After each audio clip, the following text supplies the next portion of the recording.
Hi friends, it is December 19th. We just finished our last Board of Supervisors meeting for 2023. It was a really big meeting. I don't want to bury the headline. Our next District 3 supervisor is going to be Dr. Sylvia Lee. She represented District 3 through Pima Community College, has been invested in our community for a very long time, and I look forward to working with her. I want to thank all of the applicants that put forward their information and took the time to not only meet with all of us in D5, but I know that they met with at least 2 of my colleagues, participated in a forum, kind of interrupted their lives for this period of time during this vetting process. And so I think that they were all, any one of them could have served in this position. And there were a couple of motions and that, things didn't work out. I think it was the 4th or 5th motion where Dr. Lee received at least a 3-1 with Supervisors Scott, Hines, and myself voting yes, and Supervisor Christie voting no. With that, we had an item on the financial update, and we're getting monthly updates on how things are going, and we are financially stable in Pima County. We have $1.1 million more in revenue than we anticipated, but we're over budget by $1.9 million in the general fund. So that's what we're saying, stable. There are some departments that are over. A lot of them are, like, for example, facilities is over because of higher utilities costs. The Sheriff's Department is over by $5.5 million, 3.9 in overtime. And the Public Defender's Office is projecting now that they're going to be $1.3 million over because they had several vacancies that were counted into their budget, and they're going to be filling 9 positions between now and February. And so Human Resources is over by $2.6 million. That is because of medical costs and prescription costs that are being utilized by county employees, and because we have our insurance in-house. That's what that is about. So transportation is experiencing a revenue shortfall by $2.3 million, less than what is budgeted, and we just found out about that information, and so we expect an update on January 23rd, and this is something that is ongoing monthly, so as soon as it comes up, I'll let you know how we're doing. Judge Bergen provided an update to the Pima County Board of Supervisors, very similar to the report that we received 6 months ago. Not a lot of movement there.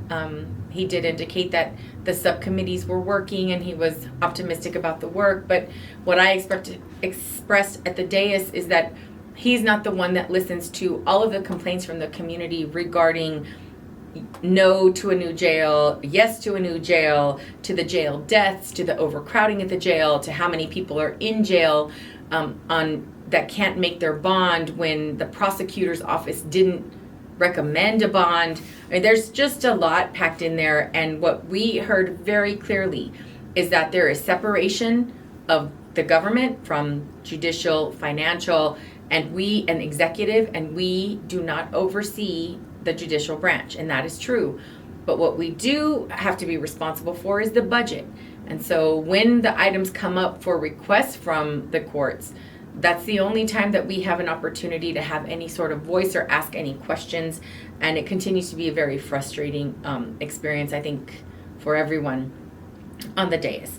There was the IDA, Industrial Development Authority, and we approved $100 million to go out to bond. And what this will do is provide low to mid income families the opportunity of home ownership at a fixed rate, which I think is amazing, great. And this is the second one of these that we've done, and I believe the last 3 or 4 months, and the funds are getting expended very quickly. This is not a risk to Pima County. It's not funds that we are coming out of our general fund, and so I'm happy to approve all of those. We did acquire 4.1 acres of open space by a vote of 3-1. Supervisor Christie voted no. We saw the location. It's a wildlife corridor. It's going to be beautiful. And what we're trying to do is accumulate these pieces of property from willing sellers in order to protect corridors, pathways, environments, cultural heritage. I mean, there's all these amazing things that we're accomplishing by a really small amount of money. And so I'm glad that District 5 could continue to support that and be a part of that. And then committee appointments are continued to January 9th. There were a number of appointments that the chair would appoint, and then it sort of stays that way throughout our term, which is 4 years. That's historically the way it's been done. And there was an item that came to the board for the Border Counties Coalition because Supervisor Bronson was on that committee and was actually the chair. And so we were looking to appoint one person. That was the request from our county administrator.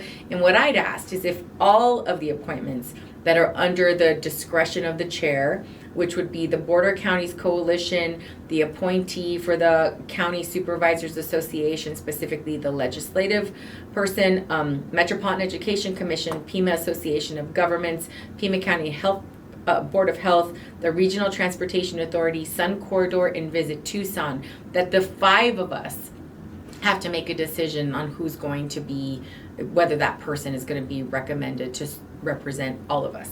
And so I think that that's going to be a good discussion. I don't really necessarily have an issue with who's representing on any of those boards, but I do think that it shouldn't be under the chair's discretion. And so what this process would involve is the chair would nominate, and then the board gets to vote on whether they approve that nomination or not.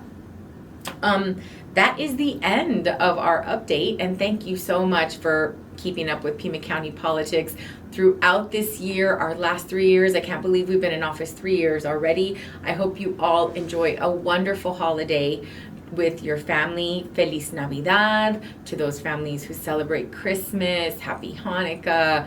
There are just so many opportunities for us to get together as a family and kind of enjoy each other's company. So I hope you have an opportunity to do that with family, friends, and Happy New Year.